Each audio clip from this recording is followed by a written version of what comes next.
दोस्तों, बहुत समय पहले की बात है। दक्षिण देश में एक छोटा सा राज्य था।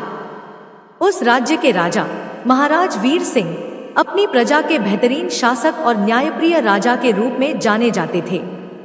उनका दरबार सदा प्रजा की समस्याओं के समाधान और न्यायपूर्वक निर्णय लेने के लिए प्रसिद्ध था। राजा की रानी महारानी तारा अपनी सुंदरता और बुद्धिमत्ता के लिए राज्य भर में मशहूर थी।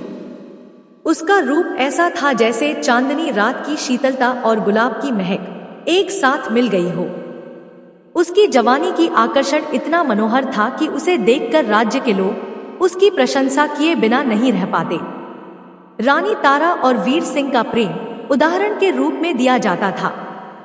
दोनों एक दूसरे के लिए ही जीते थे और उनका प्रेम ऐसा था जैसे गंगा और यमुना का मिलन। एक दिन दरबार में एक संदेश आया। उनके राज्य की सीमा के पास दूसरे राज्य के राजा के साथ विवाद खड़ा हो गया था। महाराज वीर सिंह को तुरंत उस राज्य में समस्या सुलझाने के लिए निकलना पड़ा। रानी तारा उनकी विदाई के समय उनसे विनती करती है, स्वामी, क्या सच में मुझे अकेला छोड़कर जाना होगा?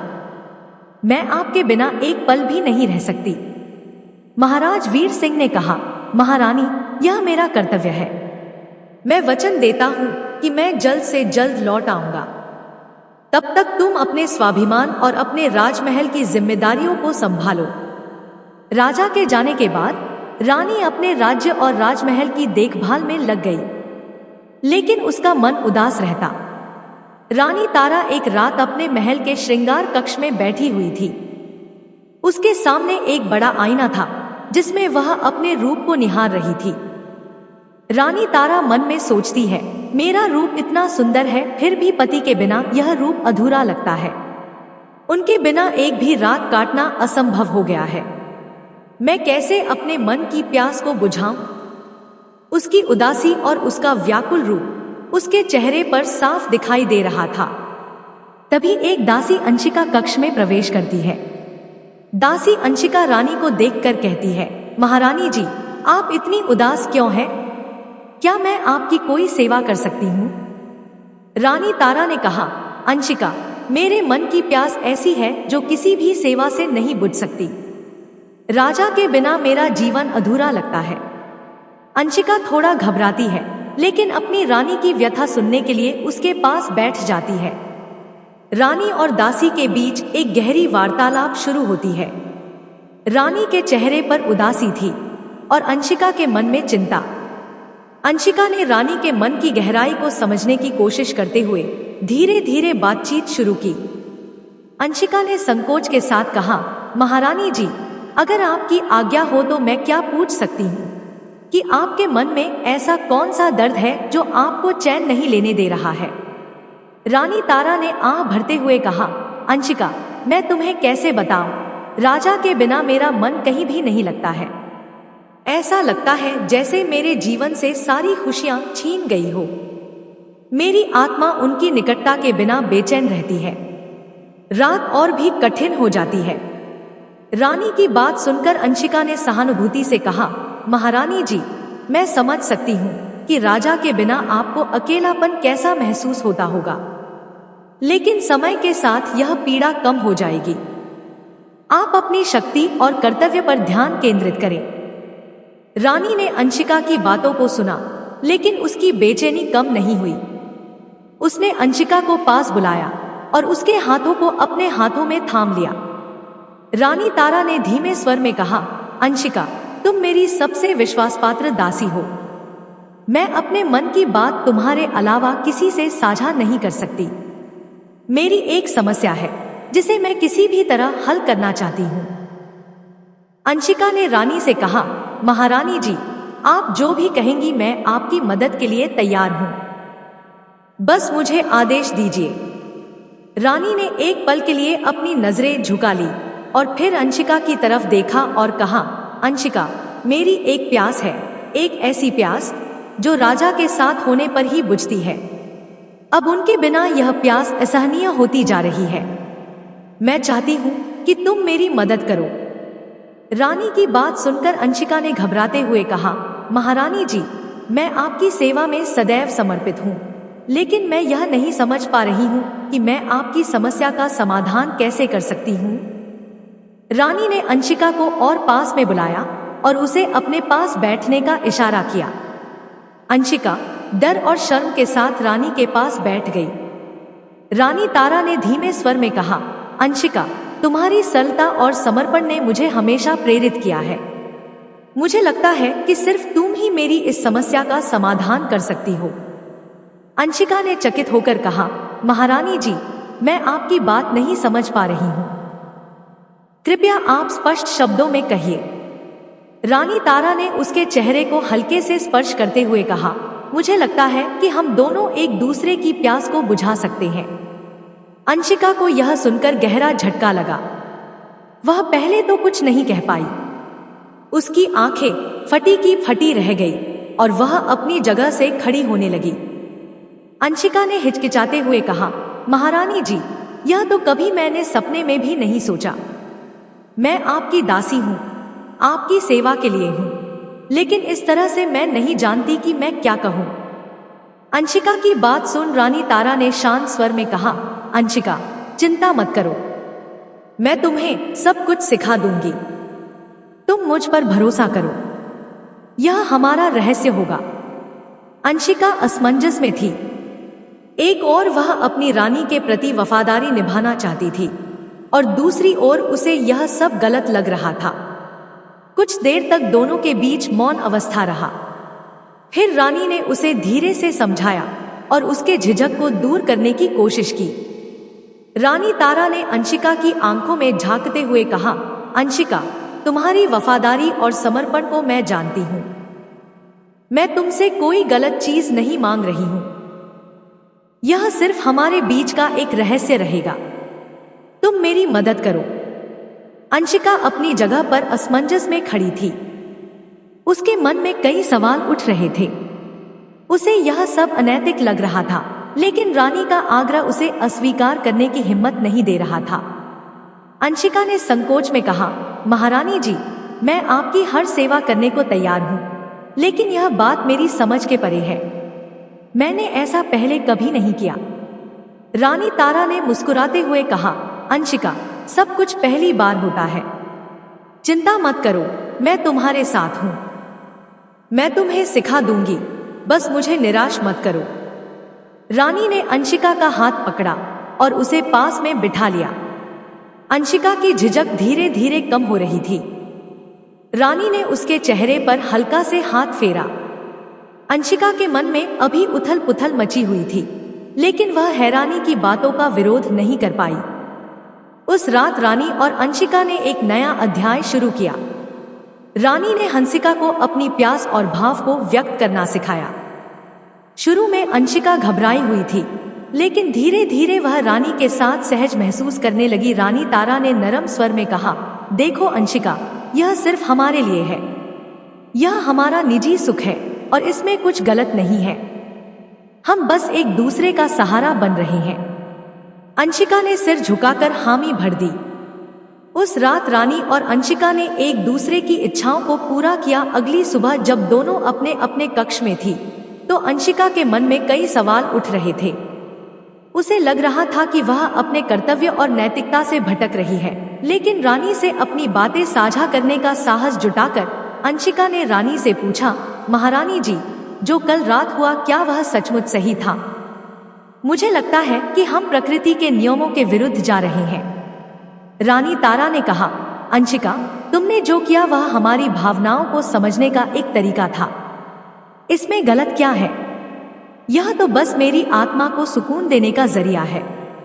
तभी अंशिका ने झिझकते हुए कहा, लेकिन महारानी जी, क्या यह सब राजा के प्रति आपके प्रेम को कम नहीं करेगा?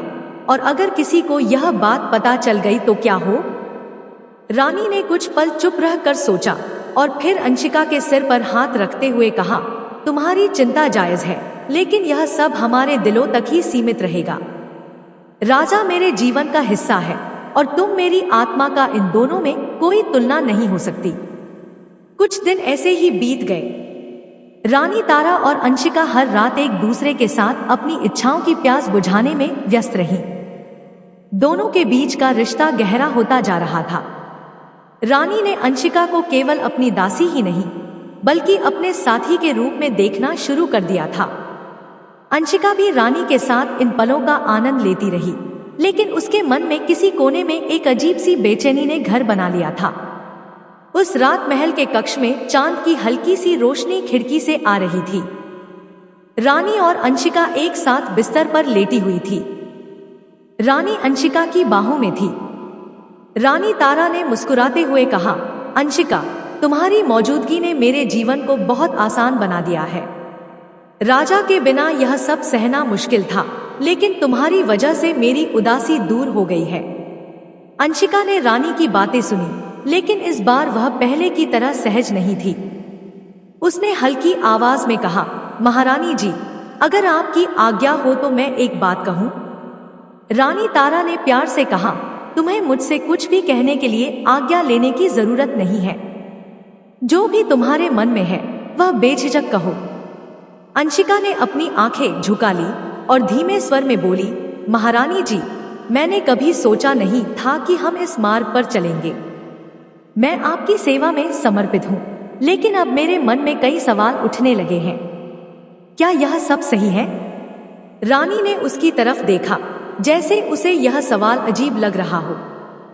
रानी तारा ने थोड़ा गंभीर होकर कहा, सही और गलत की परिभाषा हम खुद तय करते हैं।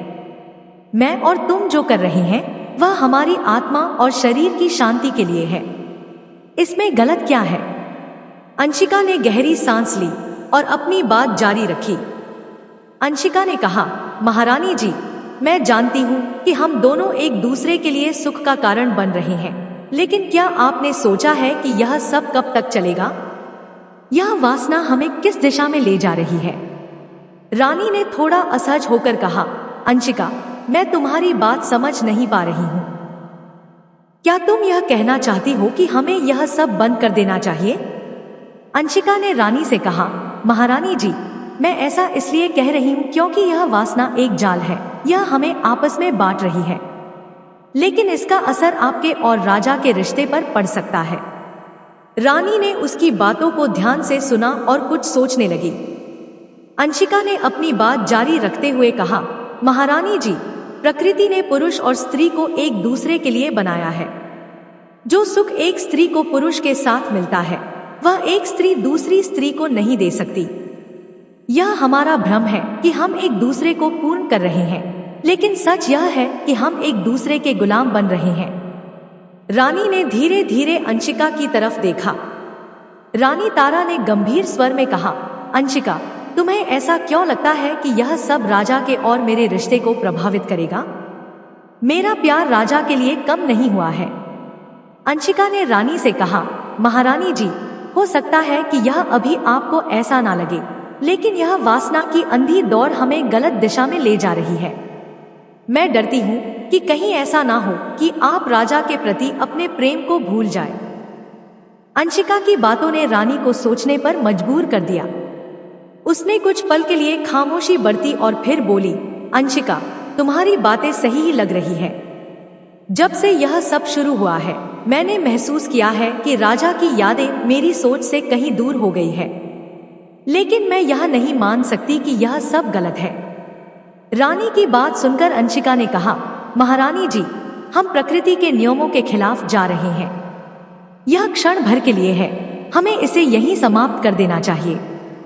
रानी ने अपनी आंखें बंद कर ली और गहरी सांस ली और कहा, तुम सही कहती हो। यह सुख और यह वासना हमें कहीं ना कहीं कमजोर बना रहा है। मैं तुम्हारी बात मानती हूँ।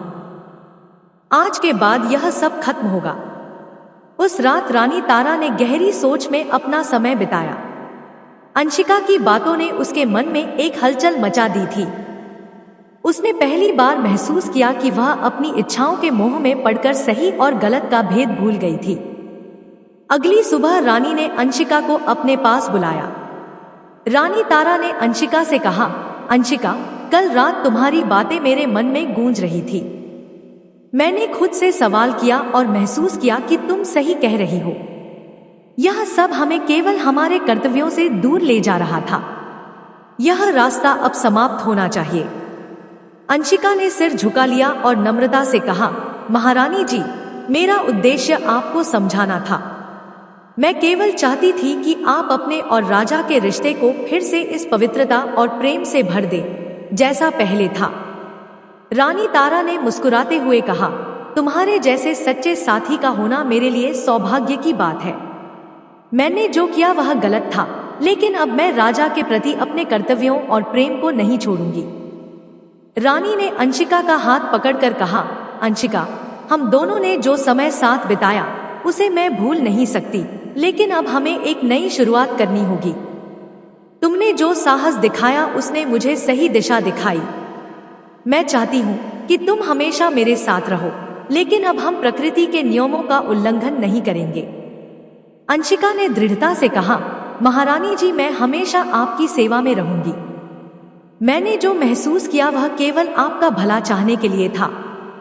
अब हम दोनों एक नई राह पर चलेंगे। उस दिन के बाद रानी और अंशिका ने अपने संबंधों को केवल मित्रता और सेवा तक सीमित कर लिया। रानी ने अपने दिन का अधिकांश समय अपने कर्तव्यों में लगाना शुरू किया। उन्होंने अपने विचारों को वासना से दूर रखते हुए महल के संचालन और प्रजा की भलाई के कार्यों में लगाया। अंशिका ने भी खुद को अपने कामों में व्यस्त रखा। वह रानी के पास तब आती जब उन्हें उसकी जरूरत होती। दोनों ने एक दूसरे को मार्गदर्शन देने का वादा किया। फिर कुछ ही दिनों बाद राजा अपने राज्य लौट आए। रानी ने उन्हें देखकर वही पुराना प्रेम महसूस किया जिसे वह कुछ समय के लिए भूल चुकी थी। उसने राजा को सच्चे मन से अपनाया और उनके साथ अपने रिश्ते को पहले से भी अधिक मजबूत बना लिया। अंशिका ने रानी को राजा के साथ खुश देखकर संतोष की सांस ली। उसे लगा कि उसने रानी को सही मार्ग पर वापस ला दिया है। वह अब अपनी सेवा में और भी समर्पित हो गई थी। एक दिन रानी ने अंशिका को बुलाया और कहा, अंशिका, तुम्हारी सच्चाई और साहस ने मुझे बचा दिया। मैंने तुमसे जो सीखा है उसे मैं कभी नहीं भूलूंगी। तुम्हारे बिना मैं सही और गलत का भेद नहीं समझ पाती। मैं तुम्हारी आभारी हूं। अंशिका ने रानी से कहा, महारानी जी, मेरा कर्तव्य यही था। मैं बस यही चाहती हूँ कि आप हमेशा खुश रहें और अपने कर्तव्यों का पालन करें। यही मेरे लिए सबसे बड़ी संतुष्टि है। उस दिन के बाद रानी और अंशिका ने अपनी अपनी भूमिका में खुद को समर्पित कर दिया। रानी ने राजा के साथ अपने जीवन को नए सिरे से जीना शुरू किया और अंशिका ने अपनी सेवा को अपना धर्म बना लिया। दोनों ने अपनी गलतियों से सीखा और अपने जीवन को सही दिशा में मोड़ लिया। यह कहानी हमें सिखाती है कि इच्छाओं का वशीभूत होना हमें सही रास्ते से भटका सकता है, लेकिन आत्मबोध और सच्चे मार्गदर्शक हमें फिर से सही दिशा में ले जा सकते हैं। वीडियो अगर पसंद आया हो तो वीडियो को लाइक करें और हमारे चैनल पुराणों की कहानी को सब्सक्राइब करें और अपने दोस्तों के साथ शेयर करें और कमेंट बॉक्स में जय श्री कृष्णा अवश्य लिखें।